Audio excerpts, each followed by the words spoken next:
Hello, and welcome to my office. I am Ma Man, and today we'll be doing something a little different. Today, we'll begin a reading series on the Federalist Papers.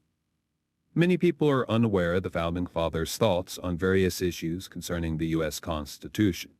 So, I thought I should put them into an audio format for anyone to listen to.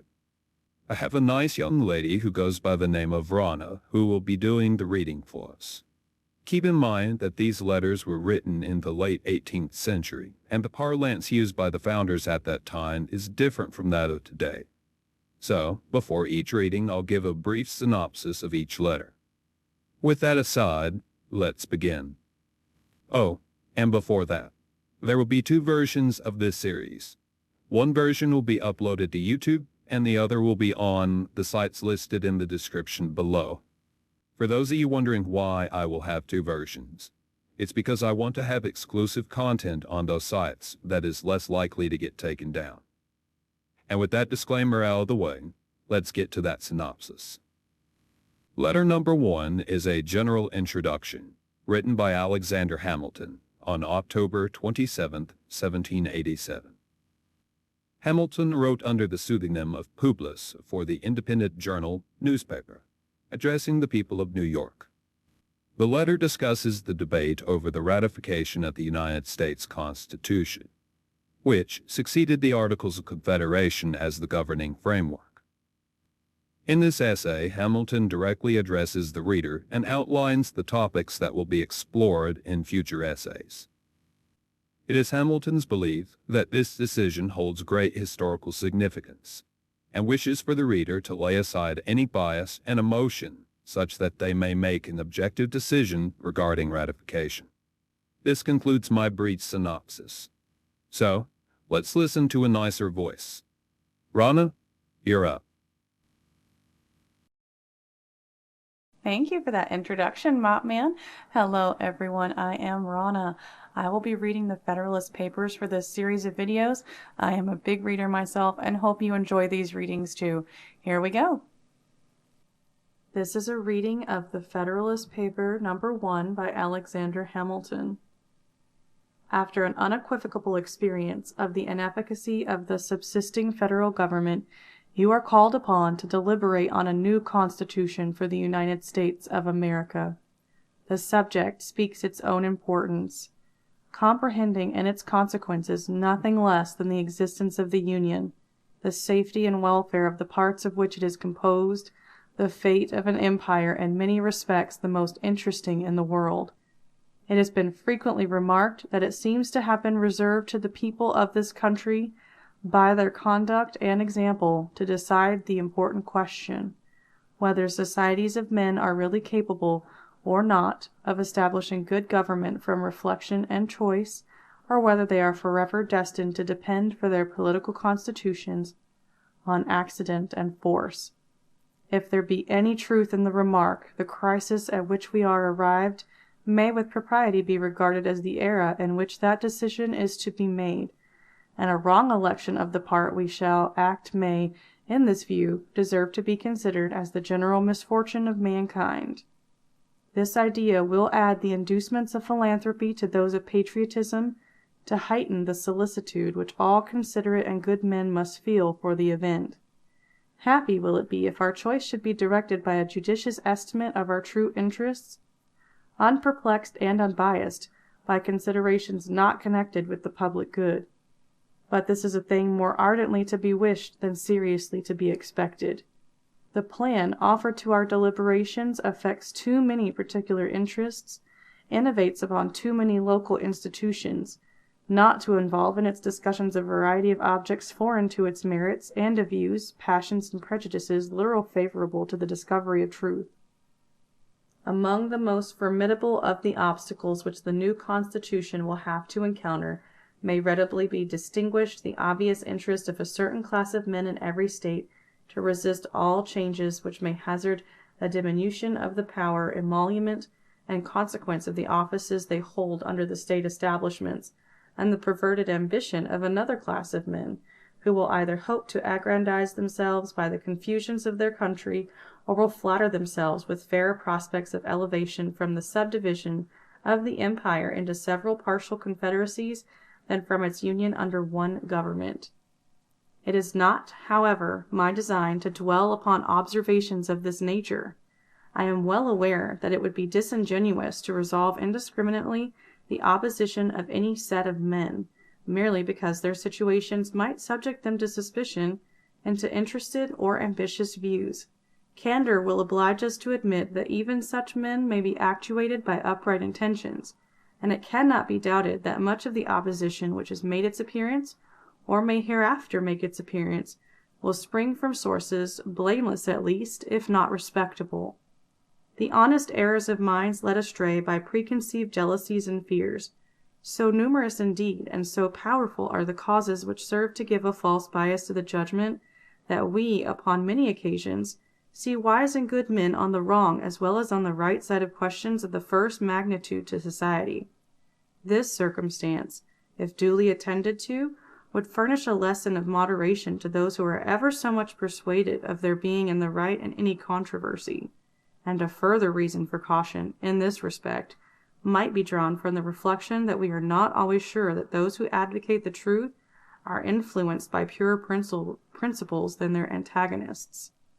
Ambition, avarice, personal animosity, party opposition, and many other motives not more laudable than these, are apt to operate as well upon those who support as upon those who oppose the right side of a question. Were there not even these inducements to moderation, nothing could be more ill-judged than that intolerant spirit which has, at all times, characterized political parties. For in politics, as in religion, it is equally absurd to aim at making proselytes by fire and sword. Heresies in either can rarely be cured by persecution. And yet, however just these sentiments will be allowed to be, we have already sufficient indications that it will happen in this as in all former cases of great national discussion. A torrent of angry and malignant passions will be let loose. To judge from the conduct of the opposite parties, we shall be led to conclude that they will mutually hope to evince the justness of their opinions, and to increase the number of their converts by the loudness of their declamations and the bitterness of their invectives. An enlightened zeal for the energy and efficiency of government will be stigmatized as the offspring of a temper fond of despotic power and hostile to the principles of liberty. An over-scrupulous jealousy of danger to the rights of the people, which is more commonly the fault of the head than of the heart, will be represented as mere pretense and artifice, the stale bait for popularity at the expense of the public good.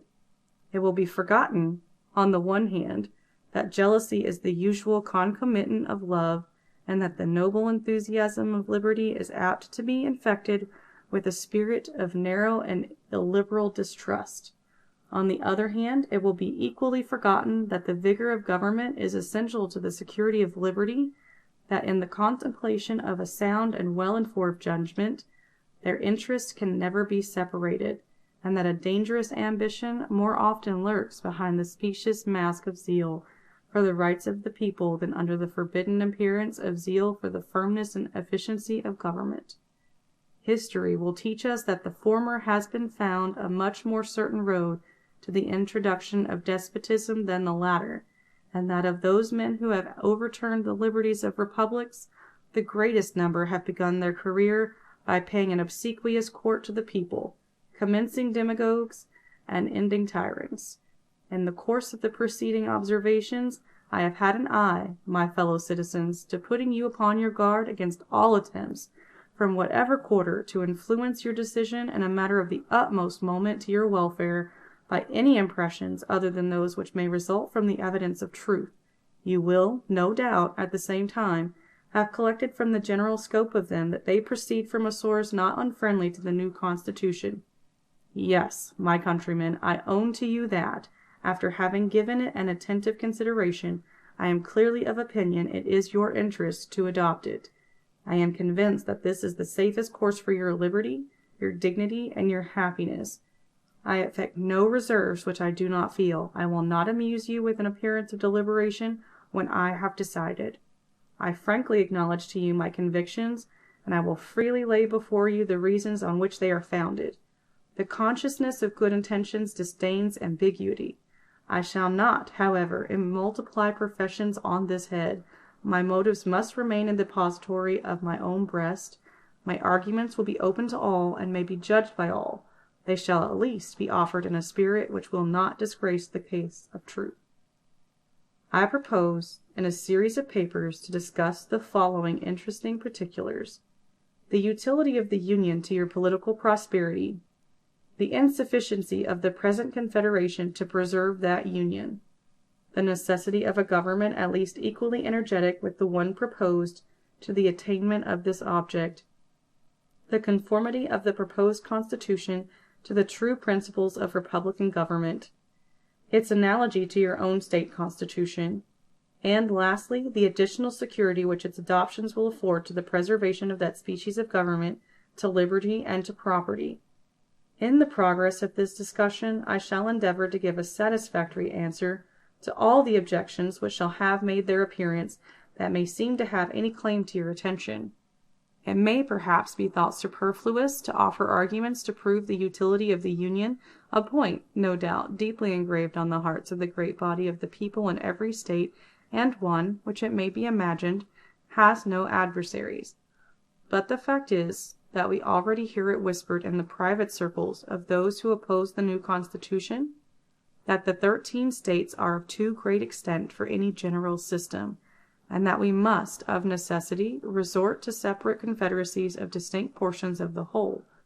This doctrine will, in all probability, be gradually propagated till it has votaries enough to countenance and open avowal of it, for nothing can be more evident to those who are able to take an enlarged view of the subject than the alternative of an adoption of the new Constitution or a dismemberment of the Union.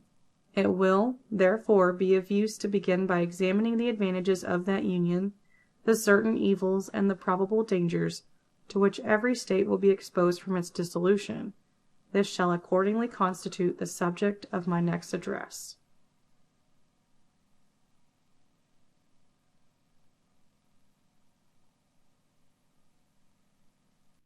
Welcome back, everyone. I hope you enjoyed Rana's reading and the video. Please remember there are 2 different versions of this recording. One is for YouTube, and the other is exclusive to the sites listed in the description below. Also, the YouTube version will be available on the other alt text sites, just in case anyone was wondering. With that said, I hope you have a blessed day, and I wish you well.